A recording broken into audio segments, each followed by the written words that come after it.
מכל הלילות, שבכל הלילות עד אוכלים בית ובשר, הבית ובשר, הלילה הזה.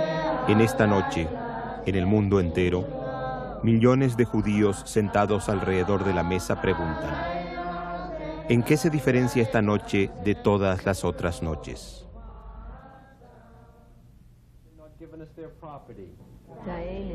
En esta noche se celebra Pesaj, la Pascua.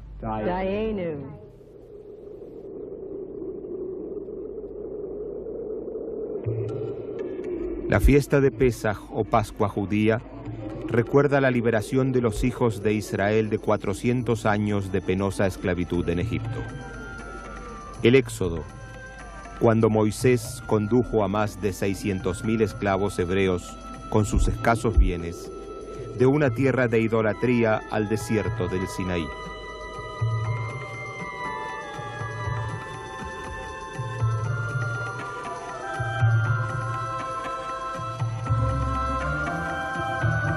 «1500 años después del Éxodo, en Jerusalén, también Jesús celebró la Pascua. Para Jesús, esta ocasión no era asunto rutinario. Tenía grandes deseos de compartir esta cena con sus discípulos. El drama que se desarrolló en la noche de Pascua mientras compartían el pan y el vino fue un punto decisivo de crucial importancia en la historia. Jesús habló aquella noche en metáforas, usando símbolos que más tarde se convertirían en doctrinas de la fe cristiana.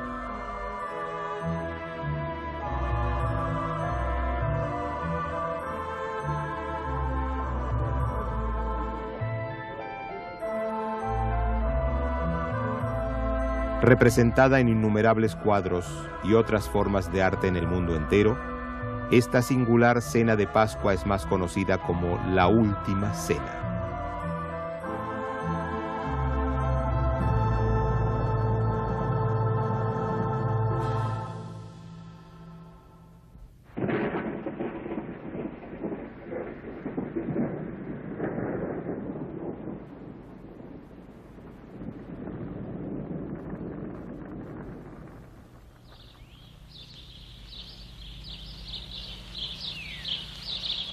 La Última Cena tiene lugar en la primavera del año 30 del siglo I, estación en que la Tierra Santa comienza a despertar de un invierno frío y gris, cuando el cauce de los ríos vuelve a llenarse con las lluvias invernales, haciendo revivir la tierra.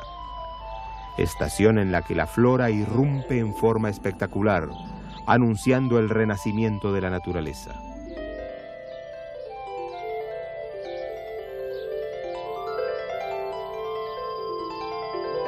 También los pájaros nos indican que ha llegado la primavera al volver, una vez más, a construir sus nidos.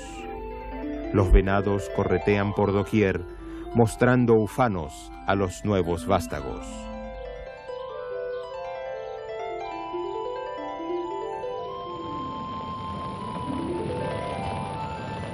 Toda la creación se mueve en perfecta armonía, ostentando señales de renovación, como los pimpollos del almendro que anuncian una verdadera fiesta.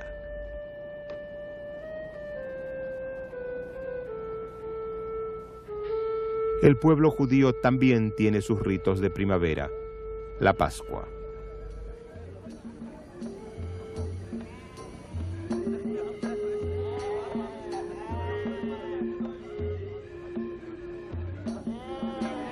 Ya un mes antes comienzan los preparativos en todo el país.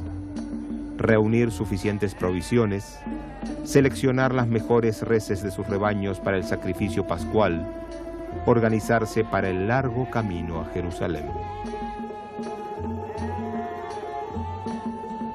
Pascua es una de las 3 fiestas del calendario hebreo en el que el judío está obligado a peregrinar a la ciudad santa.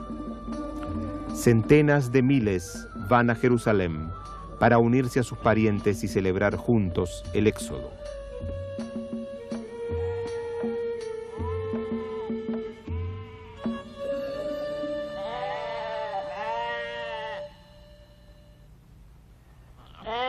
Durante los 8 días de Pascua del año 30 de la era común, la provincial Jerusalén se transformó en una ciudad internacional en la que se mezclaban idiomas y dialectos. Su población se decuplicó llegando a 350.000 almas. Este aumento explotó al máximo los recursos y servicios municipales. El alojamiento limitado, ya repleto hasta el tope, obligó a los peregrinos a dormir en carpas o encontrar dueños de casa dispuestos a hospedarlos. Las murallas de Jerusalén difícilmente podrían contener la afluencia de tantos visitantes. La tensión adicional dentro del perímetro de la ciudad creaba un potencial de insurrección en la Judea ocupada. Las autoridades romanas reforzaron su presencia, agregando más seguridad y tensión a un barril de pólvora en potencia. A la guarnición regular de la fortaleza de Antonia, que dominaba la ciudad, se le sumaron tropas provenientes en su mayoría de la capital romana de Cesarea. Como muchos otros peregrinos, también Jesús y sus discípulos llegaron a Jerusalén para la Pascua. El camino a pie desde la Galilea les tomó 5 a 6 días.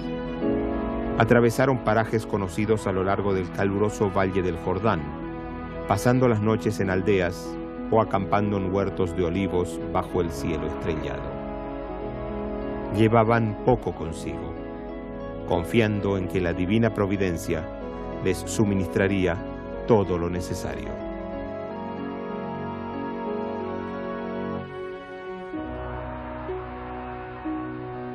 A lo largo de su recorrido, más y más personas se sentían atraídas a escuchar y seguir las enseñanzas de Jesús.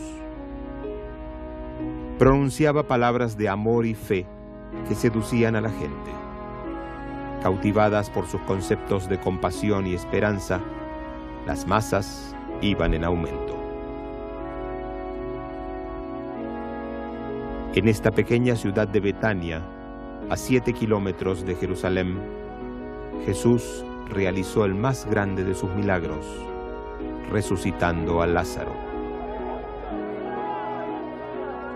Cuando montado en un potro bajó del Monte de los Olivos y entró a la ciudad, fue recibido como un rey. Una gran multitud que había llegado para la fiesta salió al encuentro del hombre que tanto se había hablado, gritando: «Hosana, Hosana, bendito el que viene en nombre del Señor».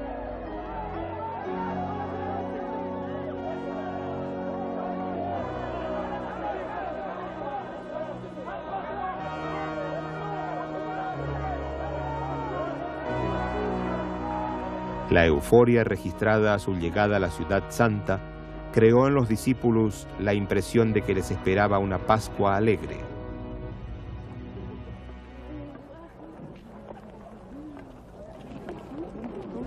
Pero en los días siguientes, los discípulos fueron testigos de una nueva fase en la vida de su maestro.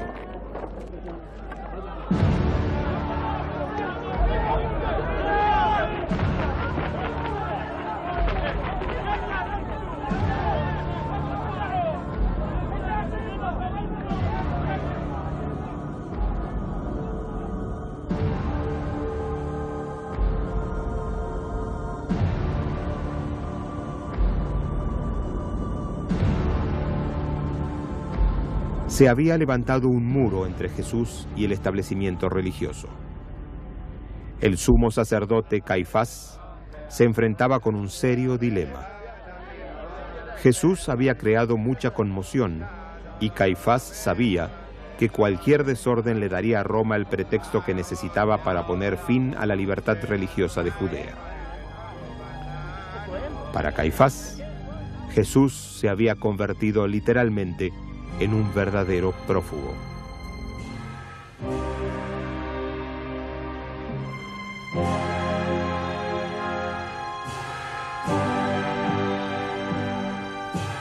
En los últimos 3 años, los discípulos habían seguido cada movimiento de Jesús. A veces lo habían visto descansando, alabando a Dios por todo lo que había hecho. Otras habían sido testigos de su dolor, afligido por las realidades de su tiempo. Los discípulos de Jesús, como así también el sumo sacerdote y los maestros de la ley, sabían lo que estaba ocurriendo ante sus propios ojos. Aunque Jesús nunca pretendió ser el Mesías, sus actos eran interpretados como tales.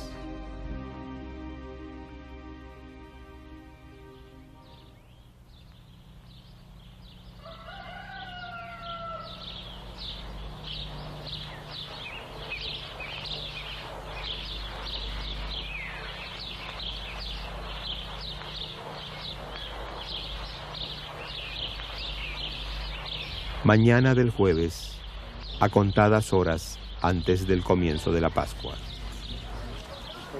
Al otro lado del valle de Cedrón, lejos del ajetreo de la ciudad, Jesús predijo sucesos futuros. Los discípulos escucharon con atención cuando habló sobre el futuro de Jerusalén y el fin del tiempo. Del Monte de los Olivos descendieron al jardín de Getsemaní, un lugar dilecto de Jesús. La palabra Getsemaní proviene de los vocablos hebreos Gat Shemanim, que significan almazara. Getsemaní era conocido por la pureza del exquisito aceite de oliva que producía.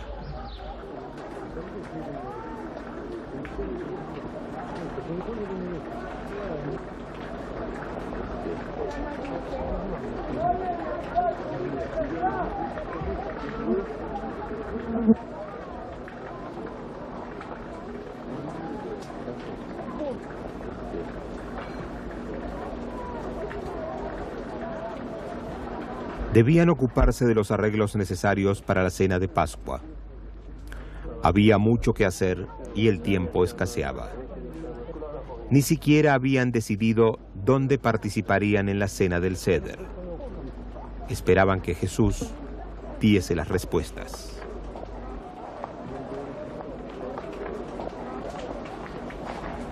Y envió a Pedro y a Juan diciendo: «Id a prepararnos la Pascua para que la comamos». Y ellos le dijeron: «¿Dónde quieres que la preparemos?». Él les dijo: «He aquí, al entrar en la ciudad, os saldrá al encuentro un hombre que lleva un cántaro de agua. Seguidle hasta la casa donde entrare y decida al padre de familia de esa casa: el maestro te dice: ¿dónde está el aposento donde he de comer la Pascua con mis discípulos? Entonces él os mostrará un gran aposento alto ya dispuesto. Preparad allí». Era ya el 14º día del mes de Nisán, exactamente el mismo día en que 1500 años antes Dios había sacado a los israelitas de Egipto con mano fuerte y brazo extendido, con gran espanto, con señales y con prodigios. La indignación de Dios hacia los egipcios fue inflexible.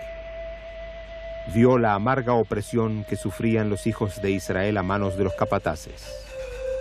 Oyó el lamento de las madres israelitas cuando los egipcios ahogaron a sus varones recién nacidos en las aguas del Nilo.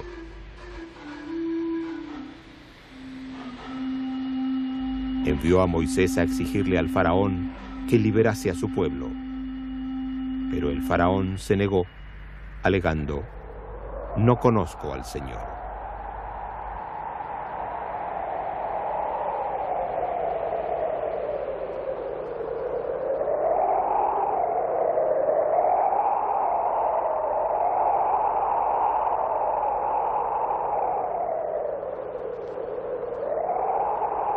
La mano de Dios fue diligente al azotar a Egipto con 10 plagas diferentes. Langostas, granizo, ranas y oscuridad avisparon la tierra. Dios había advertido 10 veces al faraón a que escuchara su voz. El faraón se negó. El Nilo, la fuente de vida de Egipto, del que depende su existencia. El 95% de la población se encontraba a lo largo de sus riberas. La primer plaga convirtió al río en sangre. fue la venganza divina contra el edicto del faraón de asesinar a los niños judíos.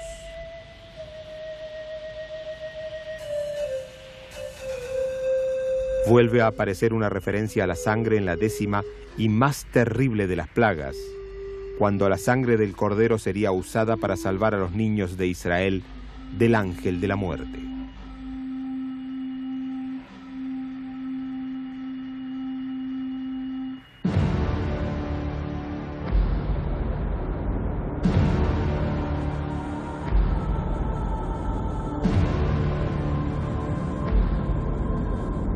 Y la sangre os será por señal en las casas donde vosotros estéis.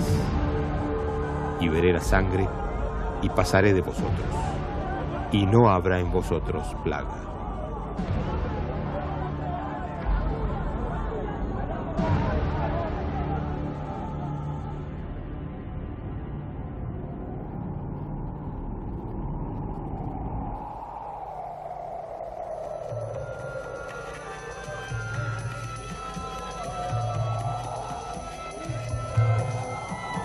La liberación de los israelitas a mano de Dios fue el punto decisivo de mayor importancia en la historia del pueblo judío. El Éxodo marcó no solo el paso de la esclavitud a la libertad, sino también la aparición de Israel como nación y el establecimiento del pacto entre Dios y su pueblo.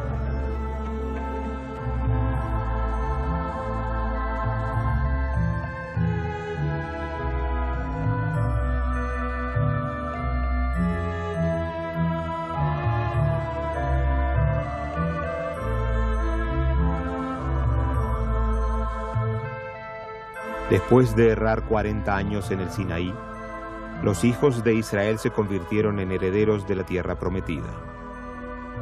El momento en el que 12 tribus nómades se dispersan en todo el territorio, aprenden a ser agricultores y a labrar la tierra. Con el sudor de la frente cultivaron los fértiles valles y montes. El desierto iba a florecer, tal como los campos producirían en abundancia, recompensando su trabajo. Pedro y Juan descendieron del Monte de los Olivos en dirección a la Ciudad Santa.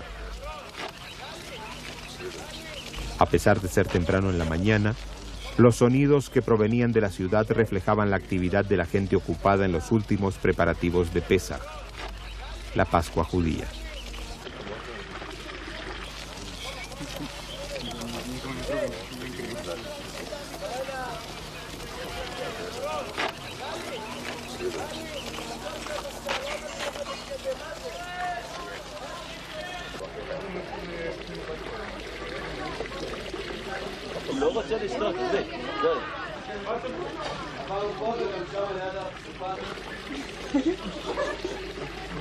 Poco después de entrar en la ciudad, encontraron al hombre que estaban buscando. El agua que había recogido era probablemente usada para las matzot, el tradicional pan sin levadura. Preparar la masa con agua pura de manantial era considerado como un acto religioso excelso. Al darse cuenta que el maestro había enviado a los 2 discípulos para buscarlo, les extendió la invitación. Acompañó a Pedro y a Juan a la casa en que se hallaba el aposento superior que concordaba con lo que Jesús les había dicho. En el ritual de Pascua, la levadura está estrictamente prohibida. Todo alimento que contiene levadura debe ser alejado de la casa y quemado.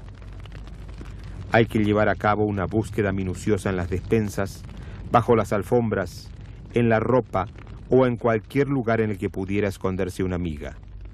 Cada uno participa en la limpieza. De acuerdo a fuentes rabínicas, la levadura representa el pecado que nos impide cumplir el deseo de Dios.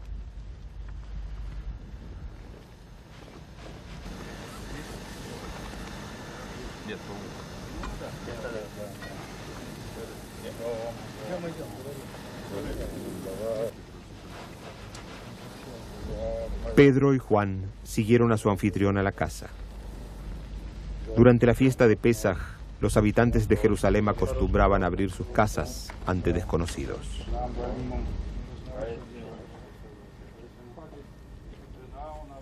La tarea adicional de preparar la Pascua para Jesús y sus 12 discípulos era un cometido de peso. Pero los anfitriones, con toda seguridad, se sintieron honrados de tener a Jesús y sus discípulos en su hogar.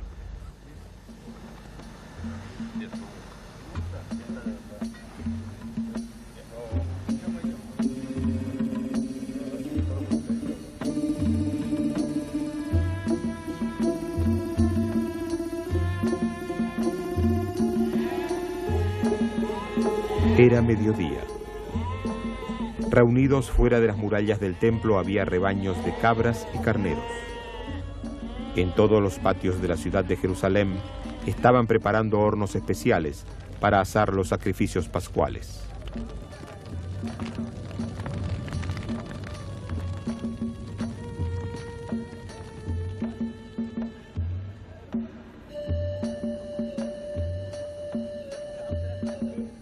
Un fino velo de humo cubría calles y barrios, acrecentando la atmósfera festiva.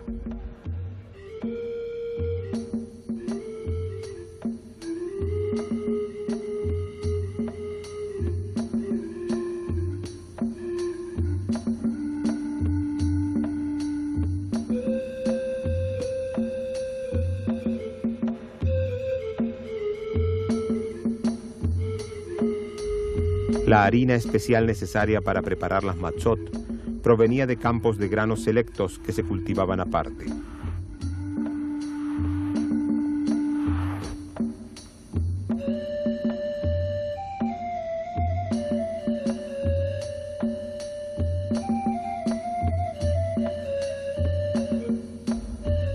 Esta tradición proviene del éxodo de los israelitas de Egipto. Su partida repentina no dio tiempo para que la masa subiese, por lo que en Pesaj se come pan sin levadura.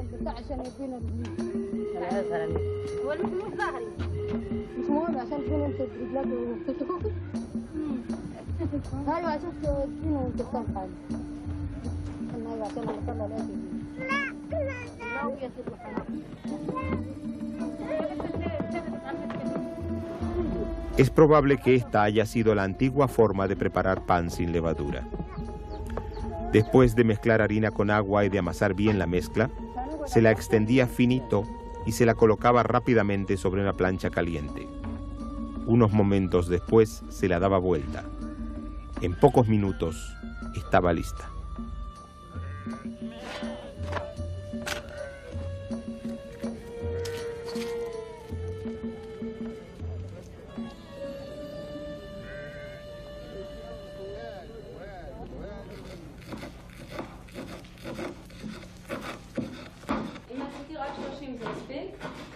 Quedaba aún mucho por hacer y el tiempo volaba. En la época de Jesús, los rabinos decretaron que todo judío debía participar en la fiesta. Quienes podían donaban dinero, frutas, verduras y cereales. 30 días antes de Pascua se había reunido y almacenado para los menesterosos todos los productos necesarios para la cena festiva.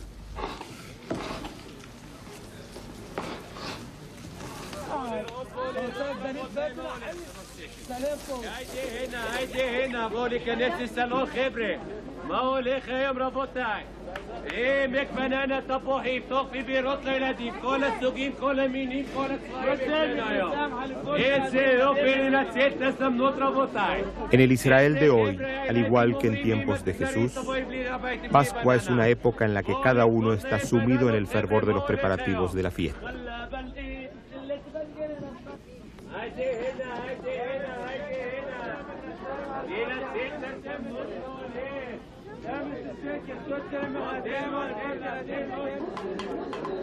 Esta cena, conocida también como Seder, que en hebreo significa orden, es considerada como una cena digna de reyes. Los campesinos traen su primera cosecha a los mercados. Las cocinas funcionan a todo vapor.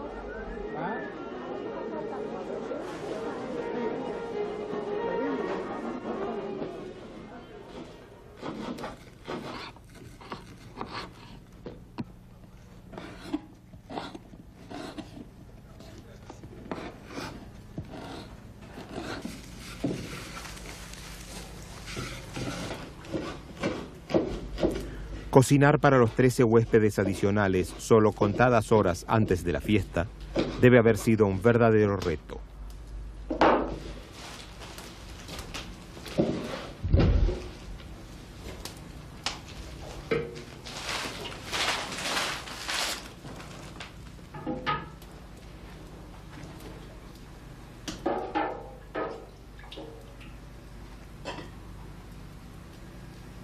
Hoy no pensaríamos dos veces en la sal de la mesa, pero en tiempos de Jesús, la sal era una mercadería rara y preciosa, de la que se dice valía su peso en oro. Felizmente el Mar Muerto estaba cerca, y la sal que proveía a precios accesibles aportaba al renombre de la cocina jerosolimitana.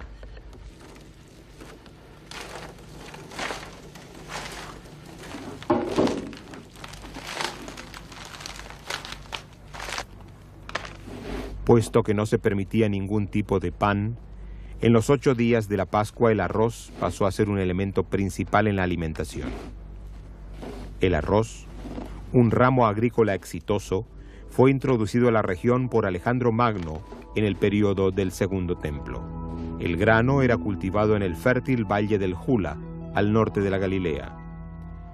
La buena combinación de las precipitaciones pluviales con las tierras fecundas de la zona proveyó a la región de una rica fuente de ingresos.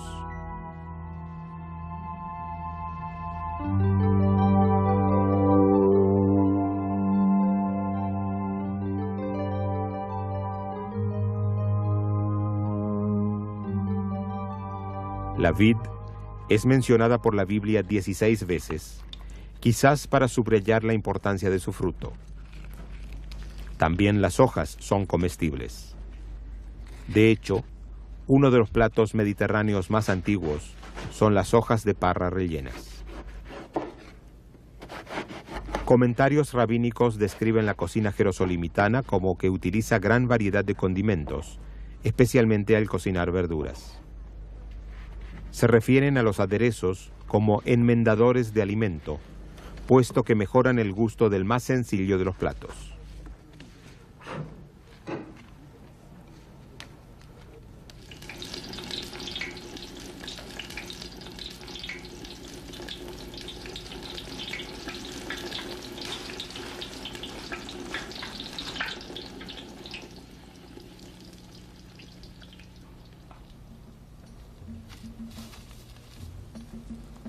Los montes de Judea, una zona montañosa desolada situada a unos 1000 metros sobre el nivel del mar, fue transformada en una región apta para la agricultura.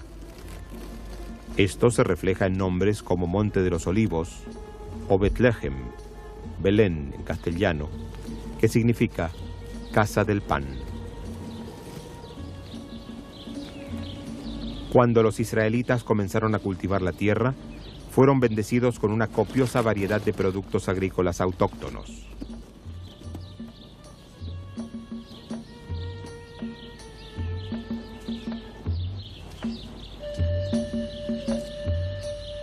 Una de las más grandes innovaciones israelitas fue la construcción de terrazas. Muros de retención detenían la preciada agua de lluvias para fines agrícolas. En ellas, el cultivo prosperaba. Especias como menta, romero y mostaza se beneficiaban de este esmerado trabajo.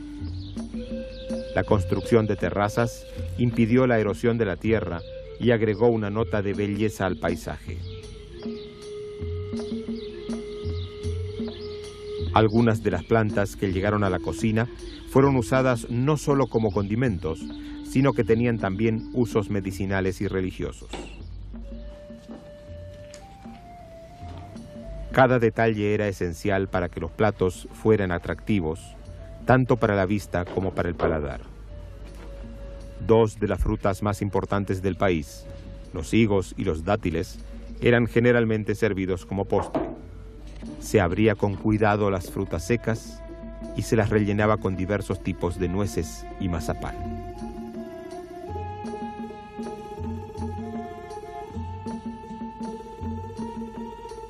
Un surtido de alimentos sabrosos compuesto por platos principales y acompañamientos, mezclas de frijoles, aceitunas cocidas, Verduras rellenas, arroz y lentejas eran solo parte del menú.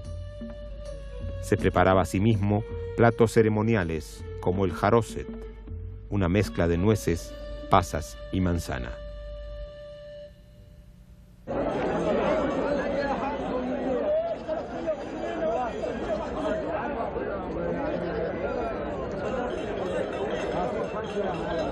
Aún existe fuera de la muralla oriental de la ciudad la feria de animales.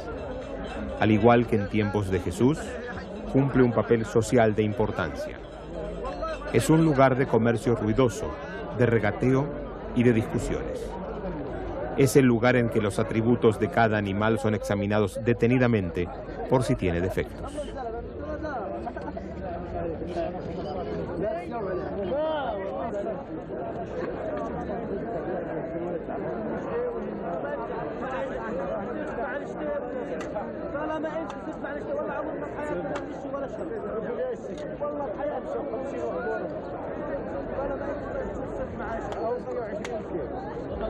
Esa hubiese sido también la forma en que Pedro y Juan habrían comprado su cordero pascual. La transacción habría sido rápida en el día anterior a la Pascua.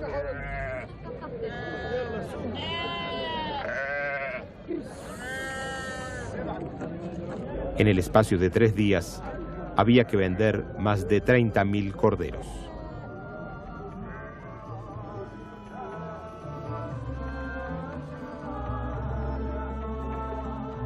Después de comprar su cordero, abriéndose paso en las calles atestadas, los 2 discípulos se dirigieron al templo para ofrecer su sacrificio pascual a Dios.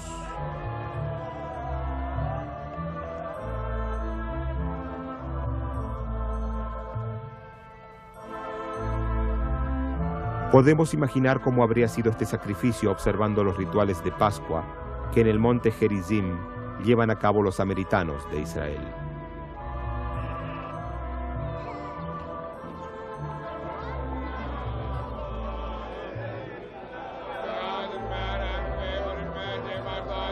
Durante 2500 años, los samaritanos han continuado las tradiciones escritas del Pentateuco. Aquí se lleva a cabo hasta nuestros días el antiguo ritual de sacrificio de sangre, declarando que toda la vida le pertenece a Dios.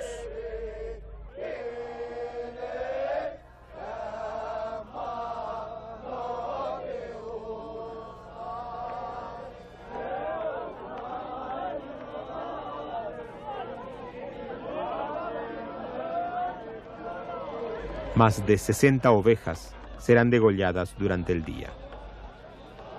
Primero se descuera a los animales y luego se extraen los corazones y pulmones, que son cocidos aparte. Se enciende fuego en hornos, de la misma manera que hace 2000 años en Jerusalén. Cada sacrificio es colocado cuidadosamente en grandes broquetas afiladas, a fin de no romper ningún hueso del animal, tal como lo estipula la Torá.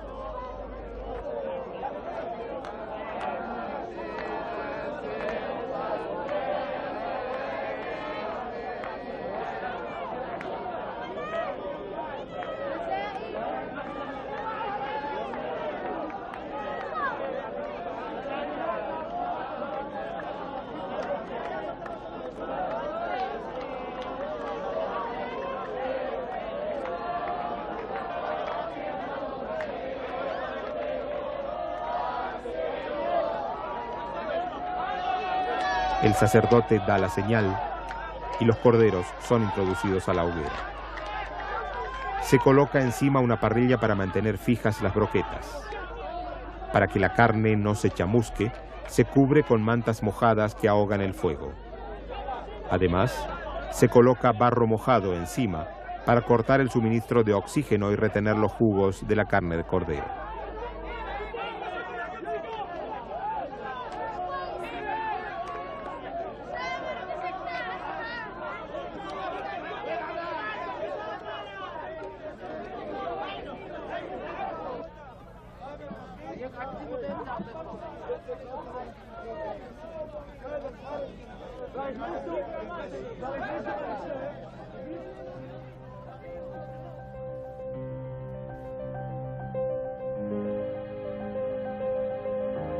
En tiempos de Jesús, el gran templo era el único lugar en el que se llevaban a cabo los sacrificios pascuales.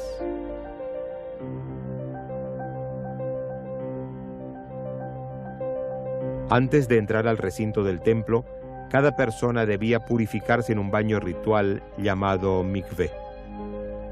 Un precursor del bautismo, se consideraba que este lavado simbólico purificaba al individuo espiritualmente.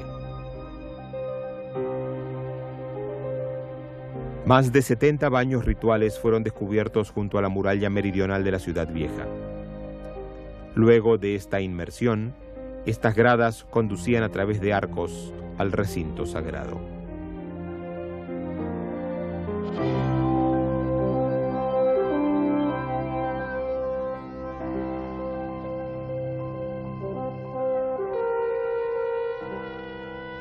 El son de las trompetas del monte del templo anuncia el inicio de la gran celebración.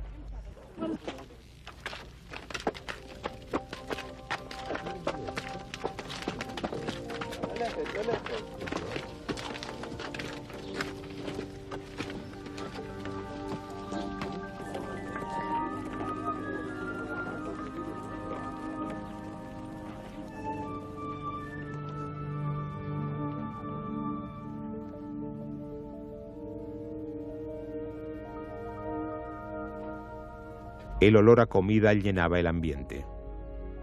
Tanto el aposento superior como la cena de la libertad estaban listos para recibir a los 13 huéspedes esperados.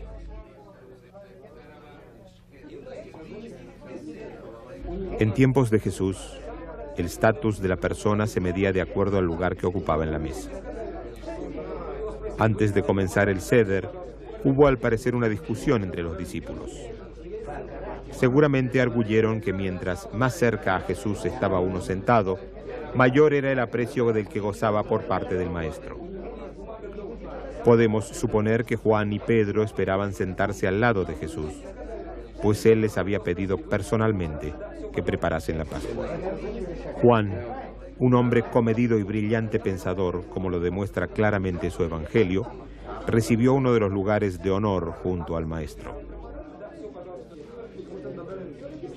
Pero la otra silla al lado de Jesús fue aparentemente adjudicada al único habitante de Judea del grupo, Judas Iscariote. Simón Pedro se sintió profundamente herido.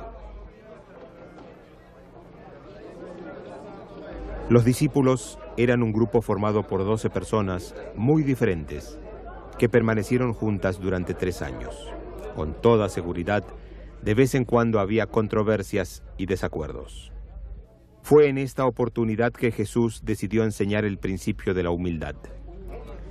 Decidió lavar los pies de sus discípulos, tarea que normalmente uno encomienda al criado.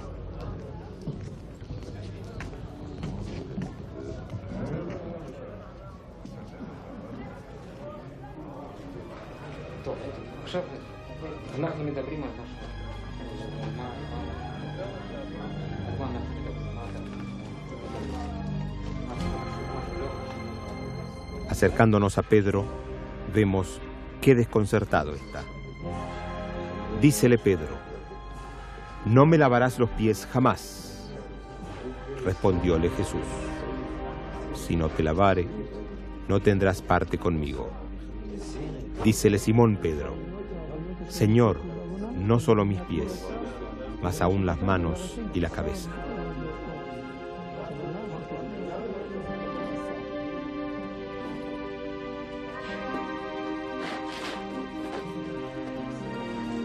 Jesús no solo enseñó la humildad, sino que lo hizo con mucha compasión.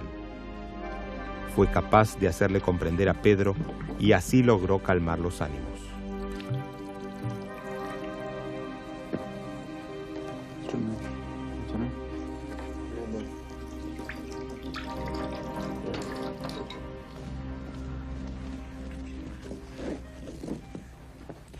A través de los siglos, el pueblo judío ha mantenido el mismo orden tradicional que en tiempos de Jesús. Al lavado de manos durante el Seder le sigue la bendición: «Bendito sea nuestro Dios, Rey del universo, que nos santificó con sus preceptos y nos regocijó con el lavado de manos.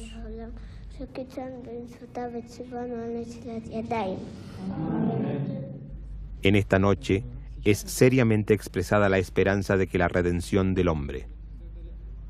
Se cree que durante el Seder, el profeta Elías puede entrar anunciando la llegada del Mesías. Por eso, además de las 4 copas del vino del ritual de Pesaj, se pone en la mesa una copa especial para él. Después del vino, se levanta la servilleta que cubre las matzot y se pronuncia una bendición a la que siguen las palabras: este es el pan de aflicción que comieron nuestros padres en la tierra de Egipto. El que tenga hambre, que venga y coma. El que necesite festejar, que venga y festeje. De las 3 matzot elevadas, se parte en 2 la del medio, se envuelve un trozo y se lo deja aparte. Es el aficomán, que luego será compartido por los comensales.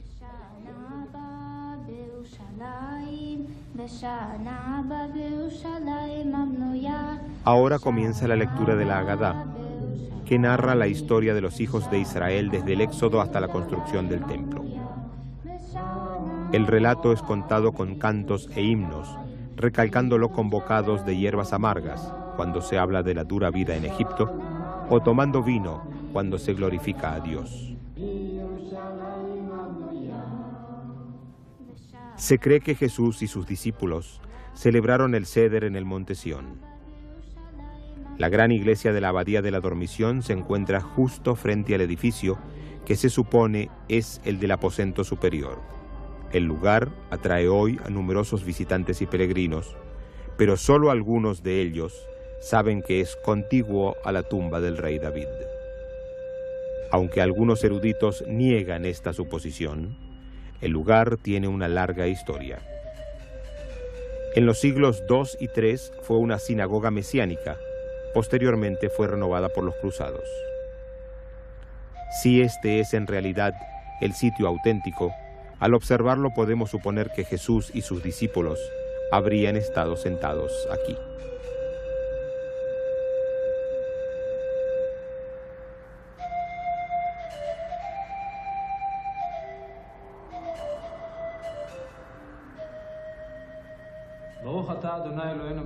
Bendito seas tú, oh Dios, nuestro Señor, Rey del universo, Creador de la fruta de la vid.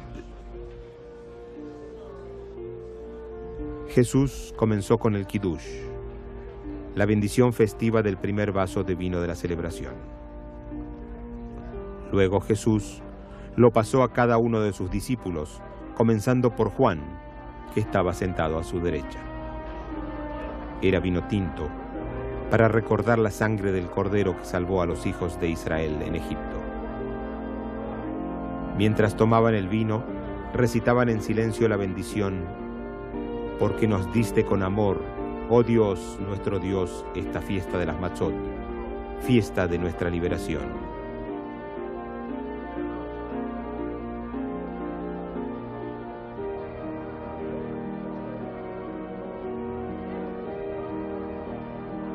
Después de compartir el vino, se elevó una plegaria sobre el pan sin levar. Jesús levantó las matzot y alabó a Dios por proveer el buen pan de la tierra y por la alegría de poder comer matzot.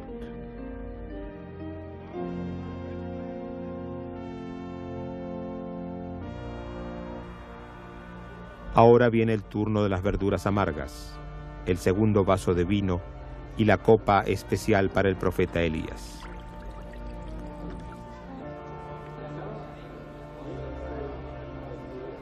Y llega, finalmente, el momento de la comida deliciosa y el cordero pascual, preparado por Juan y Pedro. Es una ocasión alegre en que se come, se bebe, se conversa y se ríe. Mientras iban comiendo, hablaban sobre la liberación de los hijos de Israel y la alegría de ser libres. Sabían que mientras más se habla sobre la salida de Egipto, más merecedor es uno de las alabanzas.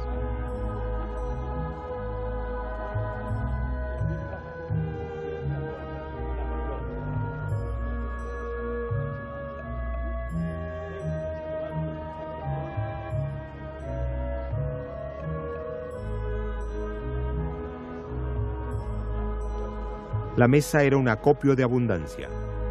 Era en verdad una cena que atraía tanto la vista como el paladar. Un banquete de reyes, y esa noche cada uno se sentía miembro de la realeza.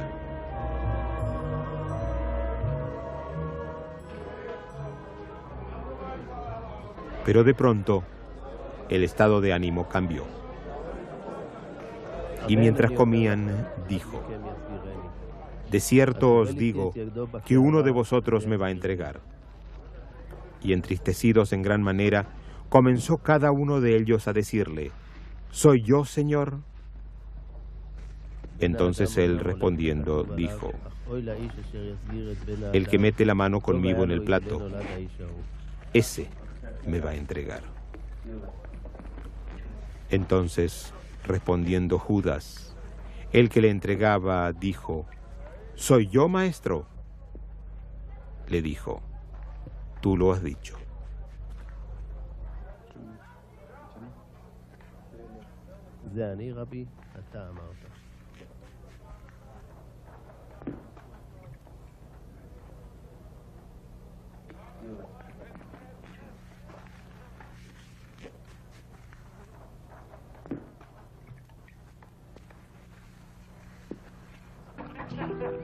He thinks he's the king.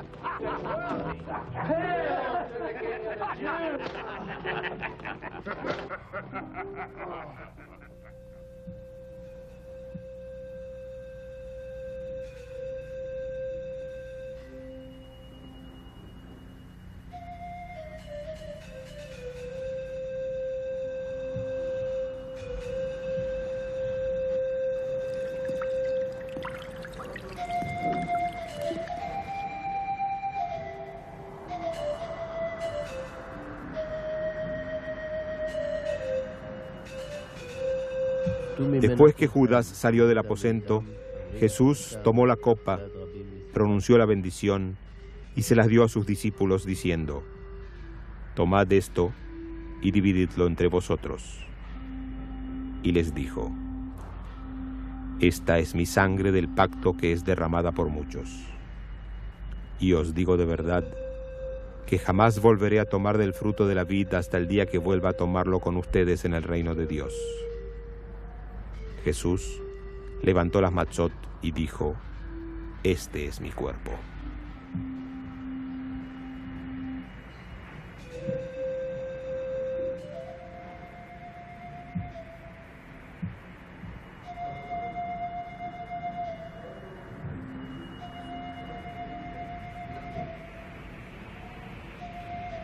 קחו ואכלו, זה גופי.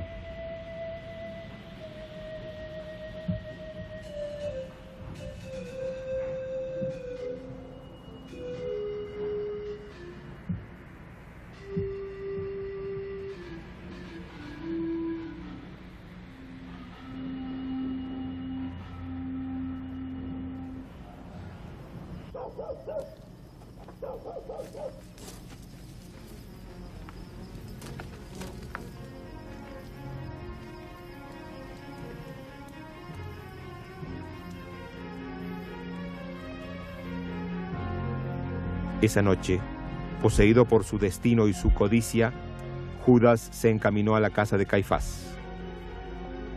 Sabía que el sumo sacerdote estaría aún despierto celebrando el ceder.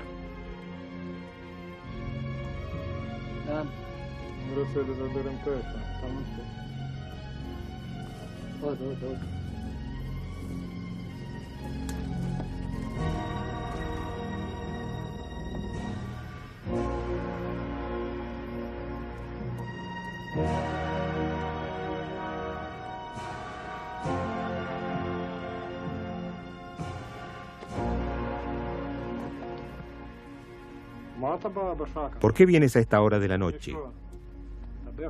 En relación a Jesús, tengo que contarte algo.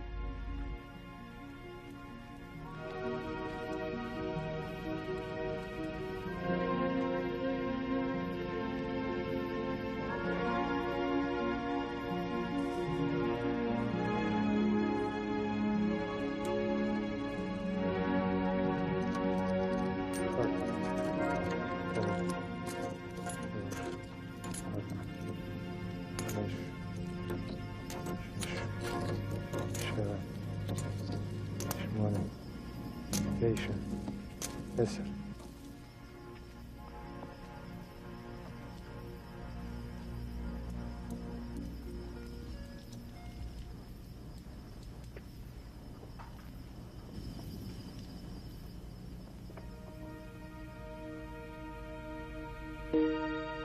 En esa noche de Pascua fueron plantadas las simientes de una nueva religión. Pan y vino se convirtieron en componentes fundamentales de la fe cristiana, la base de la ceremonia de la Eucaristía. Hoy en Jerusalén resuena en sus calles el eco de cánticos del pasado. Dentro de las murallas de esta ciudad eterna existe un mosaico de culturas, religiones e imágenes. Los peregrinos continúan llegando en búsqueda de un descubrimiento espiritual. Poco queda hoy de la Jerusalén que Jesús conoció. Pero una vez al año llena el aire el mismo fervor de los preparativos de Pascua. Es entonces cuando los sones, los aromas y los gustos sirven de constante recordatorio de aquel que compartió su última cena con su gente querida.